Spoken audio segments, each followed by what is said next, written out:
நண்பர்களே, welcome to ஹேம்சோம். இன்னைக்கு நம்ம வீட் புரோட்டா எப்படி பண்றதுன்னு தான் பார்க்க போறோம். ஸோ அதுக்கு தேவையான பொருட்கள்லாம் என்னென்னு பார்த்துடலாம். 2 கப் கோதுமை மாவு எடுத்திருக்கேன். இதை வந்து ஒரு அகலமான பேசின்ல வந்து நம்ம மாத்திக்கிறலாம். அப்பதான் பிசைறதுக்கு ரொம்ப ஈஸியா இருக்கும். 1 டீஸ்பூன் உப்பு சேர்த்துக்கிறேன்.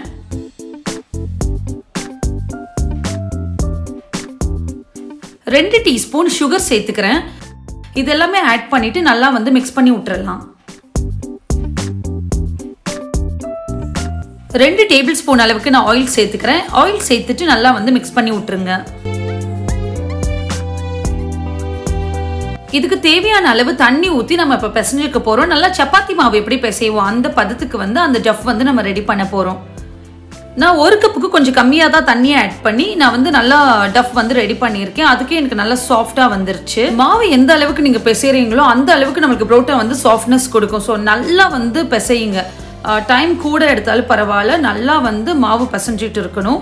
ஸோ இன்னும் சாஃப்ட்னஸ் வர்றதுக்கு இந்த மாதிரி நம்ம உரல் வச்சிருப்போம்ல, குட்டி இஞ்சி பூண்டு தட்டுற உரல் வீட்டில் சப்போஸ் இருந்துச்சுன்னா அதை வச்சு நல்லா வந்து நீங்கள் அடித்தாலுமே உங்களுக்கு சாஃப்ட்னஸ் கொடுக்கும்.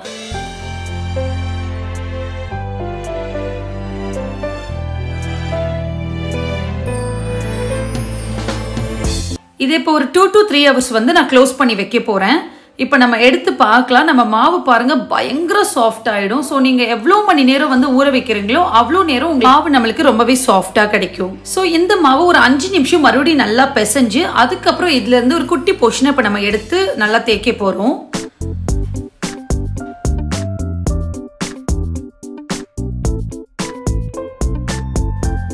ஸோ மாவுல இருந்து இந்த மாதிரி குட்டி குட்டி பால்ஸ் நம்ம ரெடி பண்ணி வச்சுக்கலாம்.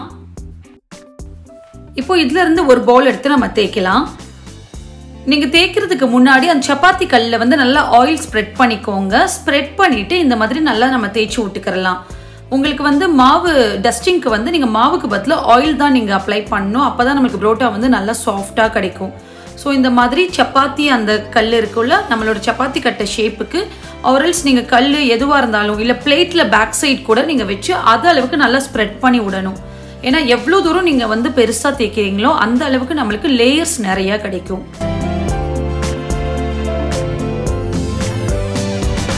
இந்த மாதிரி நல்லா தின் லேயராக வந்து நம்ம தேய்க்கணும். பாருங்க, நான் சப்பாத்தி கல் அளவுக்கு வந்து நல்லா தேய்ச்சி விடுறேன்.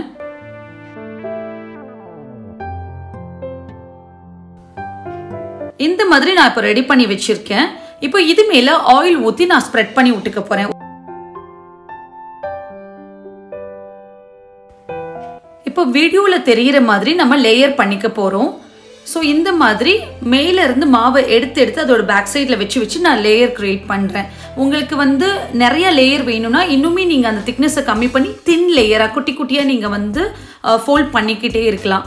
நீங்க ஃபோல்டிங் வந்து நிறைய வர லேயர்ஸ் நம்மளுக்கு நிறைய கிடைக்கும். ஸோ உங்களுக்கு புரோட்டா பார்க்கறதுக்குமே வந்து ரொம்ப சூப்பரா இருக்கும். இப்போ நம்ம ஃபுல்லா வந்து ஃபோல்ட் பண்ணி முடிச்சாச்சு. இப்போ நம்ம இதை வந்து நல்லா ஸ்ட்ரெச் பண்ணிக்க போறோம். ஒவ்வொரு பக்கம் வந்து நல்லா இழுத்து விடுங்க. இழுக்கும் போது அது பிஞ்சுக்காம பார்த்துக்கோங்க, ஏன்னா உடையறதுக்கு வாய்ப்புகள் உண்டு. அதனால ஒவ்வொரு பக்கமா இப்போ லெஃப்ட் சைடுனா லெஃப்ட் சைடு நல்லா பிடிச்சிக்கிட்டு கொஞ்சம் கொஞ்சம் போர்ஷனா நல்லா ஸ்ட்ரெச் பண்ணி விடுங்க, இழுத்து விடுங்க.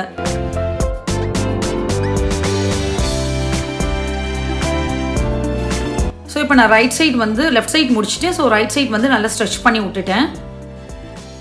இப்போ அந்த மிடில் போர்ஷன் வச்சு வீடியோவில் தெரிகிற மாதிரி நல்லா சுற்றி விட்டுக்கோங்க.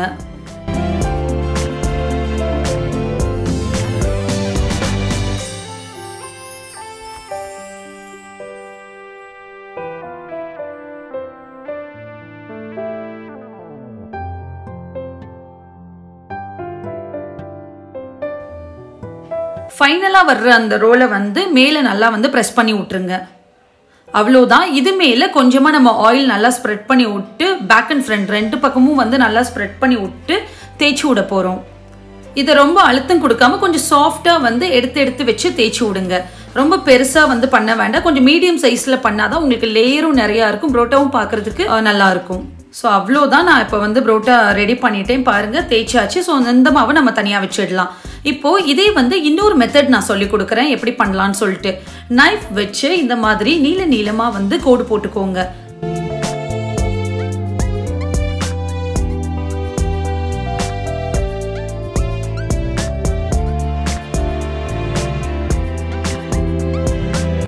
இப்போ நம்ம எல்லாமே வந்து கட் பண்ணியாச்சு. ஸோ ஒவ்வொரு லேயராக எடுத்து அது மேலே நம்ம வந்து வச்சுட்டே வரலாம். இது ஒரு மெத்தட்.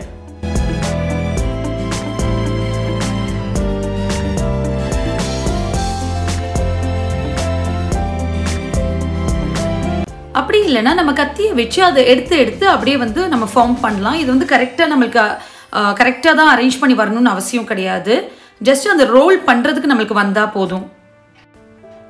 இந்த மாதிரி ஒரே லென்த்துக்கு வந்து நான் அரேஞ்ச் பண்ணி வச்சுட்டேன். இப்போ இது வந்து ஒவ்வொரு பக்கமும் நம்ம ஸ்ட்ரெச் பண்ணிக்க போகிறோம். இதுவுமே நீங்கள் ஸ்ட்ரெச் பண்ணும்போது நம்ம உடஞ்சிக்காமல் வந்து கொஞ்சம் கவனமாக ஸ்ட்ரெச் பண்ணி விடணும். ஸோ நம்ம ப்ரீவியஸ் பரோட்டாக்கு பண்ண மாதிரி இதையும் நான் ரோல் பண்ணி வச்சுட்டேன். ஸோ இதையும் வந்து மேலேயும் கீழேயும் நம்ம ஆயில் ஸ்ப்ரெட் பண்ணி நல்லா தேய்ச்சி விட்டுக்க போகிறோம். ஸோ இதையும் நம்ம சாஃப்டாக தேய்ச்சி எடுத்துக்க போகிறோம். இந்த வீட் பரோட்டா பார்த்தீங்கன்னா நம்ம நார்மல் மைதா பரோட்டாவை விட பயங்கர டேஸ்ட்டாக இருக்கும். நீங்கள் ஒன்ஸ் ட்ரை பண்ணி பார்த்தீங்கன்னா அப்புறம் ரெகுலராக இதை கண்டிப்பாக நீங்கள் செஞ்சு தான் சாப்பிடுவீங்க. ஸோ நம்மளுக்கு மைதா வந்து நார்மலாகவே அன்ஹெல்தின்னு சொல்லுவாங்க. ஸோ வீட்டில் ட்ரை பண்ணி பாருங்கள் கண்டிப்பாக. ஸோ இதே மெத்தடில் வந்து நம்ம ஒவ்வொரு பரோட்டாவும் நம்ம ரெடி பண்ணி எடுத்து வச்சுக்க போகிறோம். இப்போ ஒரு தோசை தவால கொஞ்சம் ஆயில் ஊற்றி நான் ஹீட் பண்ணி வச்சுருக்கேன். இது ஹீட் ஆனதும் நம்ம ரெடி பண்ணி வச்சுருந்த அந்த பரோட்டாவை போட்டு நம்ம நல்லா வந்து ஃப்ரை பண்ணி எடுத்துக்க போகிறோம். நல்லா ஆயில் விட்டு ஃப்ரை பண்ணணும். நம்ம எந்த அளவுக்கு ஆயில் விட்டு பிசைகிறோம் அதே மாதிரி ஃப்ரை பண்ணுறோமோ அந்த அளவுக்கு நம்மளுக்கு சாஃப்ட்னஸ் கிடைக்கும். நல்லா டேஸ்ட்டும் அதிகமாக இருக்கும். ஸோ ரெண்டு பக்கமும் வந்து கோல்டன் ப்ரௌன் ஆகிற வரைக்கும் நல்லா திருப்பி போட்டு நீங்கள் ஃப்ரை பண்ணி எடுத்துக்கோங்க.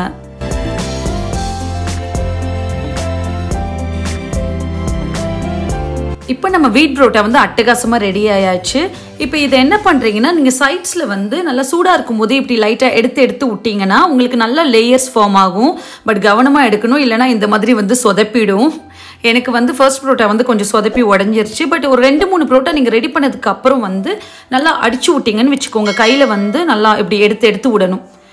அந்த வீடியோவில் வர்ற மாதிரி நீங்கள் 2-3 பரோட்டாவை சேர்த்து இப்படி அடிச்சு விட்டிங்கன்னா உங்களுக்கு சூப்பராக லேயர்டு வீட் பரோட்டா வந்து அட்டகாசமாக ரெடி ஆகிடும். ஸோ நீங்கள் கண்டிப்பாக அந்த ரெசிபியை ட்ரை பண்ணி பாருங்கள், உங்களுக்கு பிடிக்கும். இந்த வீடியோ உங்களுக்கு பிடிச்சிருந்தா லைக் ஷேர் கமெண்ட் பண்ணுங்கள். ஹேம் சோமா கண்டிப்பாக சப்ஸ்கிரைப் பண்ணுங்கள். நன்றி.